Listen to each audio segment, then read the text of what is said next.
അസ്സലാത്തു വസ്സലാമു അലൈക യാ സയ്യിദി യാ റസൂലല്ലാഹ്.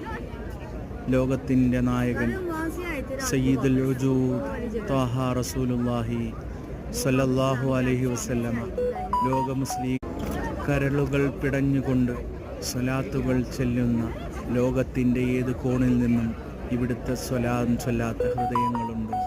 സലാമത്ത് ചൊല്ലാത്ത ഹൃദയങ്ങളുണ്ടോ? അസ്സലാത്തു വസ്സലാമു അലൈക യാ സയ്യിദി യാ റസൂലല്ലാഹ് വമാ അർസൽനാക ഇല്ലാ റഹ്മത്തൽ ലിൽ ആലമീൻ. ലോകർക്ക് അവിടുന്ന് അല്ലാഹു സുബ്ഹാനഹു തആല ഞങ്ങൾക്ക് റഹ്മത്തായിട്ടില്ലാതെ അല്ലാഹു അയച്ചിട്ടില്ല നബിയെ എന്ന് ഖുർആൻ. അപ്പോൾ ആ ഹബീബിൻ്റെ പേരിലേക്ക് ഇന്ന് നാം ധാരാളം സ്വലാത്തുകൾ ചൊല്ലുക. അസ്സലാത്തു വസ്സലാമു അലൈക യാ റസൂലല്ലാഹ്. അസ്സലാത്തു വസ്സലാമു അലൈക യാ ഹബീബല്ലാഹ്.